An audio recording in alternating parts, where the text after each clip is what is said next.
Good morning മക്കളെ, എല്ലാവർക്കും 365 days of transformation ജേണിയുടെ day 61ലേക്ക് ഹൃദ്യമായ സ്വാഗതം. മക്കളെ, 61 ദിവസങ്ങൾ അല്ലേ, നമ്മൾ ഒരുമിച്ച് 2 മാസം പിന്നിട്ടു. എത്ര പെട്ടെന്നാണ് ദിവസങ്ങൾ പൊയ്ക്കൊണ്ടിരിക്കുന്നത്. ദിവസങ്ങളെല്ലാം പാഴിക്കളഞ്ഞിട്ട് അയ്യോ ഞാൻ എൻ്റെ ലൈഫിൽ എങ്ങും എത്തിയില്ല, എനിക്കൊന്നും നേടാൻ പറ്റിയില്ല എന്ന് പറഞ്ഞ് കരഞ്ഞു വിഷമിച്ചിരിക്കരുത്.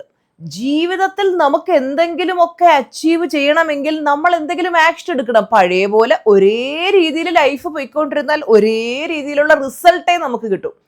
ടീച്ചറമ്മ പറഞ്ഞു തന്നിട്ടുണ്ടായിരുന്നു, ടു ഡു ലിസ്റ്റ് എഴുതണം. നിങ്ങൾ എഴുതുന്നുണ്ടോ? കമൻറ്റിലിടൂ. ടു ഡു ലിസ്റ്റ് ഞാൻ ഡെയിലി എഴുതുന്നുണ്ട് ടീച്ചർമാന്ന് കമൻറ്റിൽ ഇടണം. ടു ഡു ലിസ്റ്റിൽ നിങ്ങൾ എഴുതേണ്ടത് നിങ്ങൾക്ക് എന്തൊക്കെ കാര്യങ്ങളാണ് ഇന്നത്തെ ദിവസം ചെയ്യാനുള്ളത് എഴുതി വെക്കും മക്കളെ. എഴുതി വെച്ചില്ലേ നമ്മൾ മറന്നു പോകും. നമ്മളിങ്ങനെ ഒരിക്കലും ഇന്ന് പ്രത്യേകിച്ചൊന്നും ചെയ്യാല്ല, നാളെ എങ്ങനെ ചെയ്യാം എന്നും പറഞ്ഞ് നമ്മൾ നീട്ടി വയ്ക്കും. പക്ഷേ അന്നത്തെ ദിവസം ചെയ്യാനുള്ള ഒരു 10 കാര്യങ്ങൾ നിങ്ങൾ എഴുതി വെക്കാം.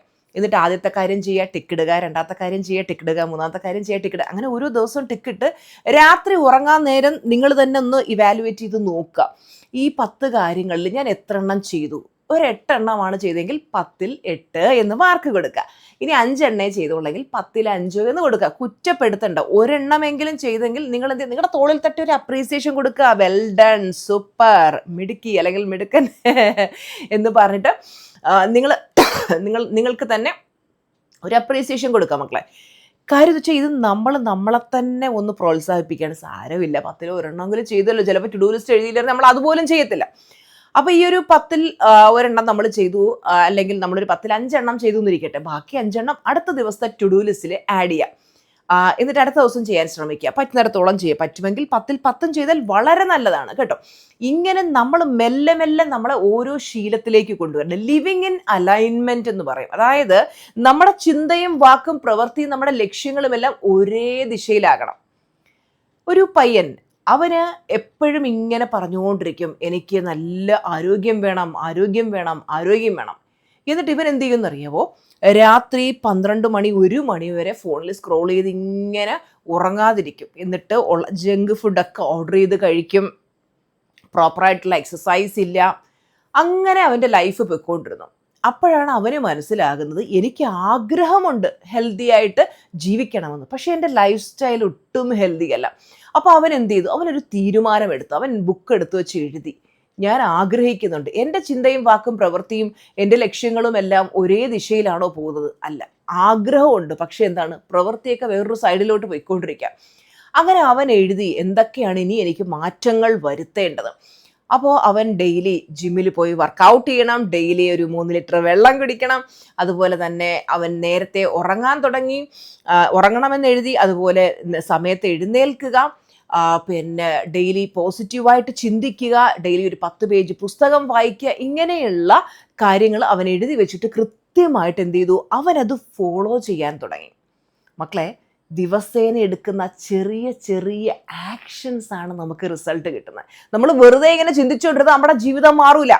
അപ്പം നിങ്ങൾ നോക്കിയേ, 365 ദിവസങ്ങൾ. ഓരോ ദിവസവും വീഡിയോ ഇടണമെങ്കിൽ, കഴിഞ്ഞ ദിവസം ആരും പറഞ്ഞിട്ട് ഒരു ഷോർട്സ് തന്നെ ഡെയിലി ഇടണമെങ്കിൽ എന്ത് മെനക്കേട്. അപ്പം ടീച്ചറും എത്ര എഫേർട്ട് എടുത്തിട്ടായിരിക്കും ഓരോ ദിവസം വീഡിയോ എടുത്ത്. ചിലപ്പോഴൊക്കെ നമുക്ക് ഭയങ്കരമായിട്ടുള്ള എന്താ പറയുന്ന തിരക്കുകൾ വരുന്ന ദിവസം ഉണ്ടാവും. ചിലപ്പോൾ നമുക്ക് എന്തെങ്കിലുമൊക്കെ ഹെൽത്ത് ഇഷ്യൂസ് ഉണ്ടാവും. അപ്പോൾ നമുക്കത് മുടക്കാൻ പറ്റില്ല. കാര്യം എന്ന് വെച്ച് കഴിഞ്ഞാൽ നിങ്ങൾക്ക് രാവിലെ ടീച്ചറുമേ കാണുമ്പോഴാണ് അത് ഏറ്റവും വലിയ സന്തോഷം. നിങ്ങൾക്ക് രാവിലെ തന്നെ ആ ഒരു മോട്ടിവേഷൻ തരുമ്പോൾ അന്നത്തെ ദിവസം മൊത്തം നിങ്ങൾക്ക് വർക്ക് ചെയ്യാനുള്ളൊരു എനർജി ഉണ്ട്. മക്കളെ, നിങ്ങൾ തരുന്ന സ്നേഹത്തിന് ടീച്ചറമ്മ ഹൃദയത്തിൻ്റെ അടിത്തട്ടിൽ നിന്ന് നന്ദി പറയുകയാണ് കേട്ടോ മക്കളെ. അപ്പോൾ നിങ്ങൾ നോക്കുക, നിങ്ങളുടെ ആഗ്രഹം, ഫോർ എക്സാമ്പിൾ, നിങ്ങൾക്ക് സാമ്പത്തിക സ്വാതന്ത്ര്യം നേടണമെന്ന് നിങ്ങൾ ആഗ്രഹിക്കുന്നുണ്ട്. പക്ഷേ നിങ്ങൾ അതിനനുസരിച്ചാണോ നിങ്ങളുടെ ചിന്തയും വാക്കും പ്രവൃത്തിയും ലക്ഷ്യങ്ങളും ഒക്കെ പോകുന്നത്? നോക്ക്, ലക്ഷ്യം സെറ്റ് ചെയ്തിട്ടുണ്ട്, പക്ഷേ നമ്മുടെ പ്രവൃത്തിയൊക്കെ അതിനനുസരിച്ചാണോ എന്ന് നിങ്ങളൊന്ന് ആലോചിച്ച് നോക്കി. പലരുടെയും പിന്നെ ആഗ്രഹമുണ്ട്, പക്ഷെ പലരുടെയും ആക്ഷൻ എന്ന് പറയുന്നത് അതിനനുസരിച്ചായിരിക്കില്ല. ഒന്നുകിൽ ഒരു ജോലിക്ക് പോവുക, അല്ലെങ്കിൽ നമുക്ക് ഒരു ബിസിനസ് സ്റ്റാർട്ട് ചെയ്യുക, എന്തെങ്കിലും ചെയ്യണ്ടേ. പക്ഷേ ആക്ഷൻ എടുക്കുന്ന പാർട്ട് വരുമ്പോൾ പലരും സ്കിപ്പ് ചെയ്യും.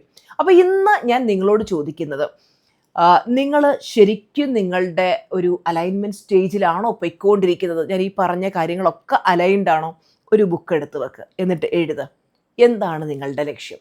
ആ ലക്ഷ്യത്തെക്കുറിച്ച് നിങ്ങൾ നിരന്തരം ചിന്തിക്കാറുണ്ടോ? നിങ്ങളുടെ വാക്കും പ്രവൃത്തിയൊക്കെ അതിനനുസരിച്ചാണോ? നിങ്ങൾ കൃത്യമായിട്ട് ആക്ഷൻ എടുത്ത് മുന്നോട്ട് പോകുന്ന ഒരു വ്യക്തിയാണോ? ഇല്ലെങ്കിൽ എഴുത്. അതിന് വേണ്ടിയിട്ട് എന്തൊക്കെയാണ് ചെയ്യേണ്ടത്? ഈ എഴുതുമ്പോൾ ഒരു ഇത് ഗുണമുള്ളത് നമുക്ക് ക്ലാരിറ്റി വരും. നമ്മളിങ്ങനെ ചിന്തിക്കുന്നതിനെക്കാട്ടി നമ്മൾ ആ പേപ്പറിലോട്ട് എഴുതുമ്പോൾ നമുക്കൊരു ക്ലാരിറ്റി വരും കേട്ടോ മക്കളെ. അപ്പോൾ നിങ്ങൾ എന്ത് ചെയ്യണം? കറക്റ്റായിട്ട് എഴുതി വെച്ചിട്ട് അതിന് വേണ്ടുന്ന ആക്ഷൻ എടുക്കുക. അതുപോലെ തന്നെ നന്ദി പറയാൻ ഒരിക്കലും മറന്നു പോകരുത്. നമുക്ക് ജീവിതത്തിൽ ഒരുപാട് അനുഭവങ്ങൾ വരും. അപ്പോൾ ആ അനുഭവങ്ങളിൽ നിന്നൊക്കെ നമുക്ക് പഠിക്കാനുള്ള ഓരോ ലെസൺസ് ഉണ്ടാവും. അപ്പോൾ ആ ലൈഫ് ലെസൺസിന് നന്ദി പറയുക. അതുപോലെ തന്നെ നമ്മളെ സഹായിക്കുന്ന എത്രയോ മനുഷ്യരുണ്ട് അല്ലേ? നമ്മളെ സ്നേഹിക്കുന്ന, നമ്മളെ ഇഷ്ടപ്പെടുന്ന മനുഷ്യർ, നമുക്ക് ചുറ്റുമുള്ള പ്രകൃതി, നമുക്ക് വേണ്ടി പാടുന്ന പക്ഷികൾ, സൂര്യന് നന്ദി പറയുക, ചന്ദ്രന് നന്ദി പറയുക, പ്രകൃതിക്ക് നന്ദി പറയുക, ഈ പ്രപഞ്ചത്തിന് നന്ദി പറയുക. ഇങ്ങനെ നന്ദി എന്ന് പറയുന്നത് എപ്പോഴും നമ്മുടെ നാവിൻ്റെ തുമ്പിലുണ്ടായിരിക്കണം കേട്ടോ. നന്ദിയോടെ പോസിറ്റീവായിട്ട് സത്കർമ്മം ചെയ്ത് ജീവിക്കുന്ന മനുഷ്യർക്ക് അനുദിനം ഉയർച്ച മാത്രമേ ഉണ്ടാവുള്ളൂ കേട്ടോ മക്കളെ.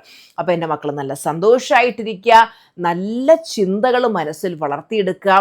അതുപോലെ തന്നെ പ്രാർത്ഥനയൊന്നും മുടക്കരുത് കേട്ടോ. എല്ലാ ദിവസവും നന്നായിട്ട് മനസ്സിരുത്തി പ്രാർത്ഥിക്കുക. അതുപോലെ തന്നെ നിങ്ങൾ ഞാൻ പറഞ്ഞു തരുന്ന ഓരോ പ്രാക്ടീസുകളും കൃത്യമായിട്ട് ചെയ്യുക. അപ്പോൾ അടുത്ത വീഡിയോയിൽ കാണാം. Thank you so much. Love you all. Bye bye.